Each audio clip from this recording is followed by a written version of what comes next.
네, 반갑습니다, 여러분. 어떤 파이썬 개정판 10장 클래스와 객체 지향 프로그래밍의 10.7절 이어서 강의를 하도록 하겠습니다.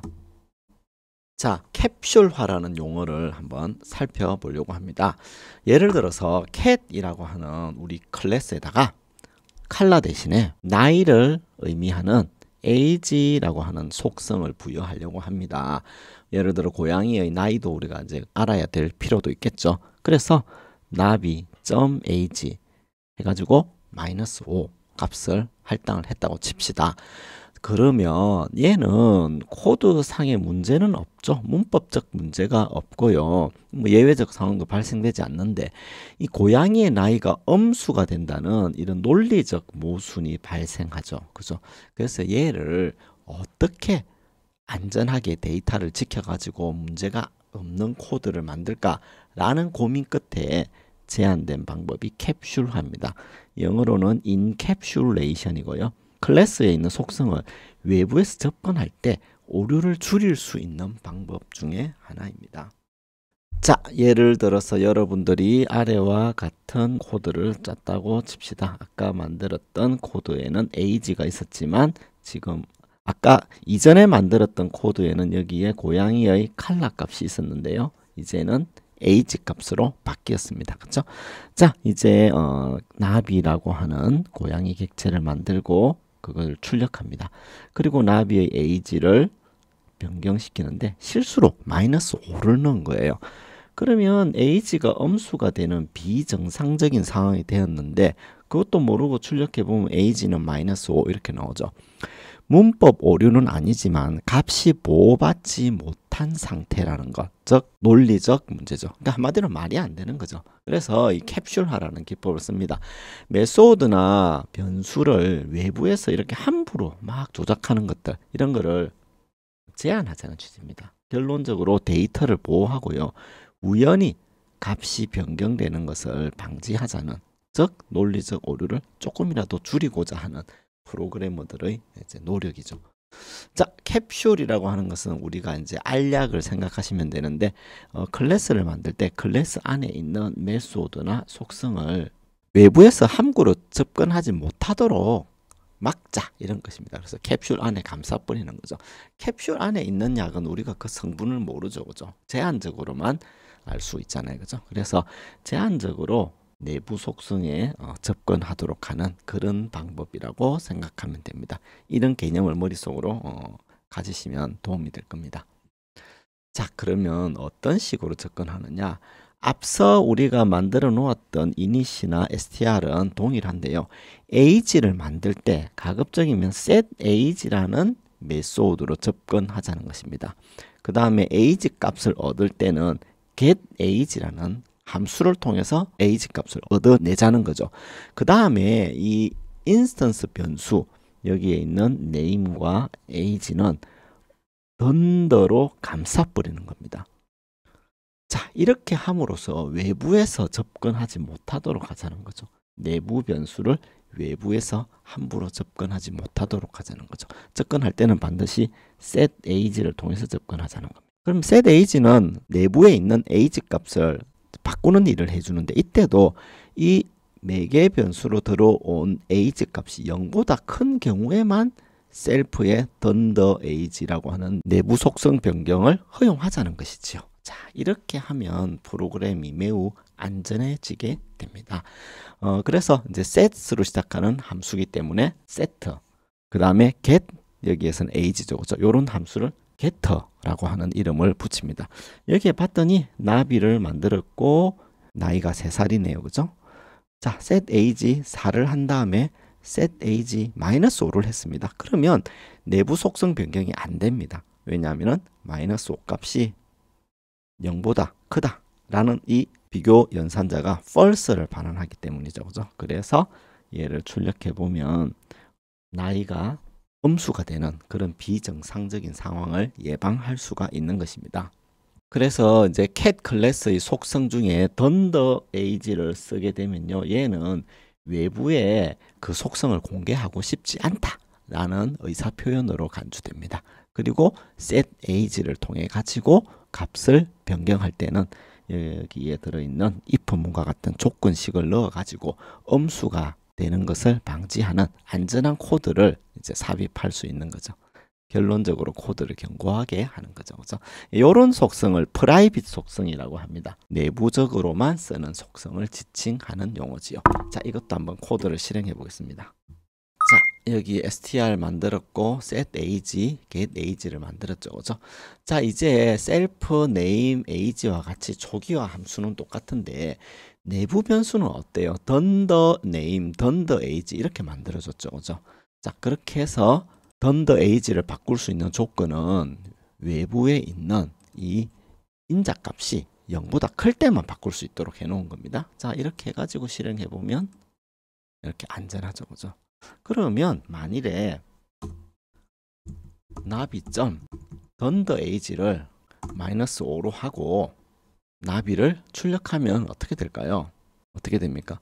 바뀌지가 않죠. 얘는 프라이빗한 속성이기 때문에 이 내부에서만 바뀌어지도록 제한이 가해지게 됩니다. 그래서 외부에서 -5를 넣어도 얘는 변경이 되지 않는, 그렇게 함으로써 내부 변수를 안전하게 지킬 수 있는 거죠. 다시 한번 정의하면 요거를 함수라고 하고요. 이 값을 얻어내는 이것을 get 함수 혹은 get method라고 이야기를 합니다. 다음으로 객체의 아이덴티티 연산에 대해 살펴볼게요. 두 객체 리스트 A가 있고 리스트 B가 있는데 if list A is list B라고 해서 이 is라고 하는 파이썬의 키워드가 있는데 얘는 두 인스턴스가 같으면 true를 발환합니다. 같다는 것은 뭐냐 하면은 id 값이 같은 거죠. 같은 메모리에 있는 겁니다. 그럼 얘는 같은 메모리에 있을까요? 다른 메모리에 있을까요? 사실 컴퓨터 입장에서는 얘를 메모리상에 리스트 A 만들어 놓고요. 또 다른 위치에 이렇게 메모리를 할당을 해줍니다. 그렇기 때문에 이 값은 거짓이 되고 list A is not list B 이와 같이 결과가 나오게 됩니다. 이것도 한번 확인해 볼게요. 자, 이 코드를 실행해 보면 list A is not list B와 같은 결과가 나오죠. 그죠? 자, 그러면 이제 이거를 확인하는 방법 중에 id 값을 출력해 보는 겁니다. list A의 id와 list B의 id 값을 이렇게 출력해 보면 두 개의 객체가 같은 객체인지 다른 객체인지를 한 방에 알 수 있겠죠. 그죠? 그래서 이와 같이 list A의 id와 list B의 id를 각각 출력하도록 해보면 두 개의 값이 다르다는 것 확인할 수 있습니다. 그죠? 그래서 list A is list B 얘는 이제 false가 되는 것입니다. 그러면 이제 이 등호 연산자 얘는 무엇을 비교할까요? 얘는 두 인스턴스가 갖고 있는 속성의 값을 봅니다. 즉 인스턴스 변수 값이 서로 일치하느냐, 저 변수 있죠, 요 속성 값이 일치하는지 여부를 보는 것입니다. 일치합니까? 일치하죠. 그래서 이 경우에는 리스트 A equal 리스트 B 얘가 실행이 됩니다. 자, 한번 확인해 보겠습니다. 자, equal 테스트를 해보면요, 얘는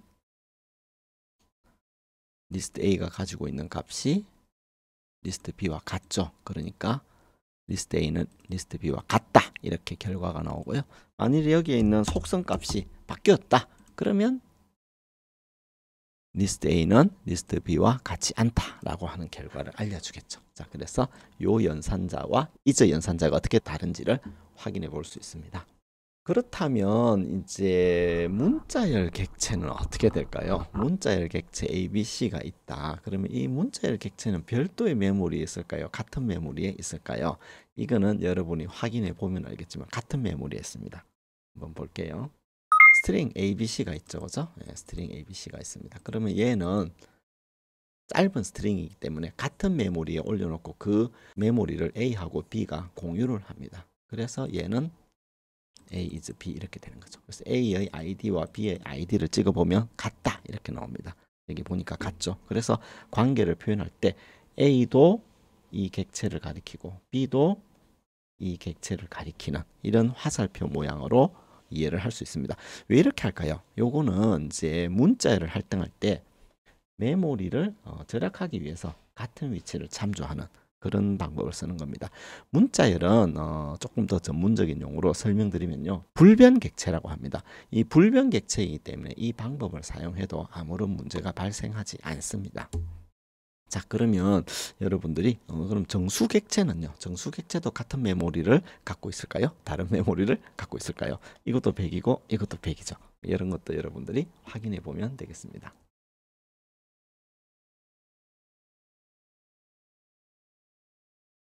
자, 다음으로 여러분들이 조금 더 재미있는 이제 특수 메소드를 살펴보려고 하는데요. 2차원 벡터를 표현하기 위해서 벡터 2D라고 하는 클래스를 여러분들이 한번 만들어 보았다고 칩시다. 그리고 그 초기 값으로 셀프의 x값, 셀프의 y값을 넣어주고 첫 번째 벡터는 30, 40, 두 번째 벡터는 10, 20 값을 가지고 있습니다. 벡터는 참고로 기하학적 용어로는 크기와 방향을 가지는 물리량인데 이제 선형대수 같은 데서도 굉장히 중요한 개념으로 다루죠. 그죠? 자, 그러면 여기다가 덧셈 연산을 합니다. V1 플러스 V2 될까요? 안 될까요? 이거는 오류를 출력합니다. 즉, unsupported type 클래스는 만들었지만 이 덧셈 연산은 정의가 안 돼 있어 라고 하는 거죠. 그래서 지원되지 않는 연산자다 라고 알려줍니다. 그러면 어떻게 해야 될까요? add라는 메소드를 만들어서 그 메소드를 호출하면 어떨까요? 그러면 벡터의 덧셈이 궁금한데 벡터의 덧셈은요. 벡터가 갖고 있는 x성분 그리고 y성분 값을 더하고 그거를 가지는 거죠. 그죠? 자, 그래서 add라고 하는 메소드를 만들어 가지고 얘는 이제 현재 벡터에다가 얻을 다른 벡터를 받아서 현재 벡터의 x값, 다른 벡터의 x값, 현재 벡터의 y값, 다른 벡터의 y값을 덧셈 해가지고 그것을 각각의 인자로 가지는 그런 벡터를 반환하면 되겠죠. 그죠? 그래서 v1, v2를 만들어 놓고 add를 하면 이와 같이 두 벡터의 덧셈 값 40, 60이 반환됩니다. 즉 30과 10이 x성분이 되고요. 40과 20이 y성분, 두 번째 성분이 되는 것이지요. 자, 이것도 한번 실행을 시켜 볼게요. 우선 에러가 나는 케이스입니다. 자, 이렇게 코딩하면 덧셈 연산이 정의가 안 돼 있으니까 에러가 나겠죠. 그죠? 예, unsupported operand 이렇게 나옵니다. 그죠?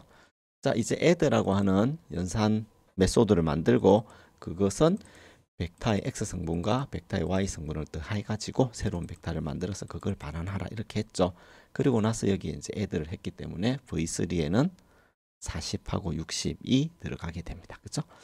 자, 그런데 우리가 여기에다가 벡터의 덧셈 뺄셈을 연산자로 구현해 보고 싶은 거죠. 여기 보면 v1 플러스 v2, v1 마이너스 v2 이와 같은 연산자를 쓰면 훨씬 더 시각적으로 이야기가 더 편리해지죠. 이렇게 하려면 어떻게 해야 될까요?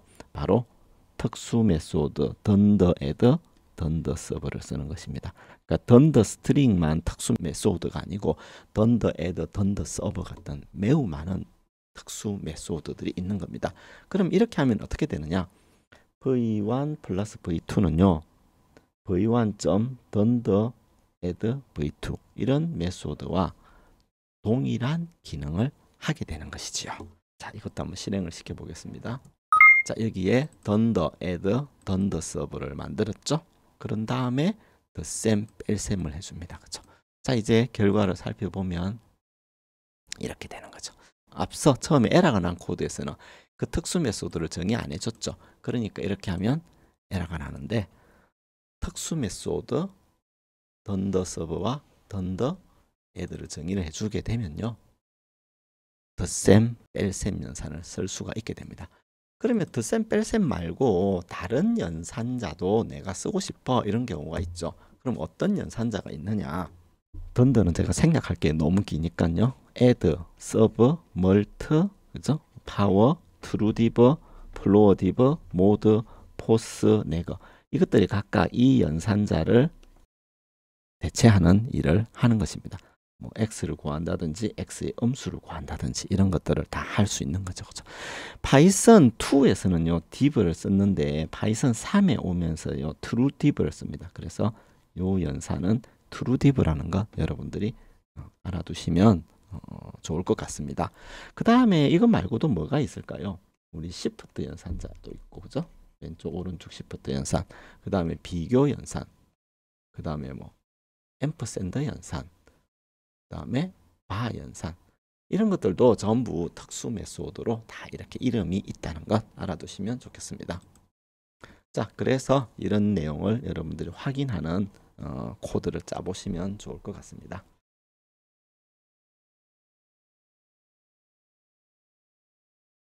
앞서 말씀드렸다시피 비교 연산자 중에요, less than, less or equal, greater than, greater or equal, equal, not equal, 이런 것들이 각각 LT, LE, GT, GE, EQ, NE와 같은 특수 메소드로 정의가 되어 있습니다. 각각은 이 경우 x가 y보다 작으냐를 검사하는 일을 하죠. 그죠? 그래서 이것들은 전부 true, false를 반환해야 됩니다. 자, 그걸 가지고 각 벡터의 이제 성분값을 이용해 가지고 벡터의 크기를 구한 다음에 그 벡터의 크기를 비교하는 이런 연산을 해볼 수도 있을 것입니다.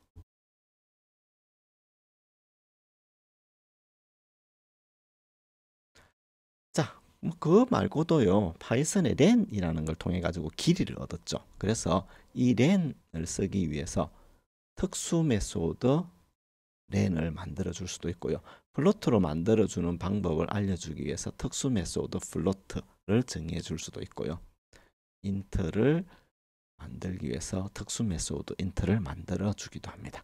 str은 우리가 이미 확인했죠, 그렇죠? 예, 그 중에 하나이고요. abs, 해시, 이런 것들이 파이썬의 내장 함수인데 이 내장 함수를 위한 특수 메소드를 던드를 붙여가지고 여러분들이 직접 구현할 수가 있습니다. 네, 이상으로 파이썬의 특수 메소드를 알아보았습니다. 감사합니다.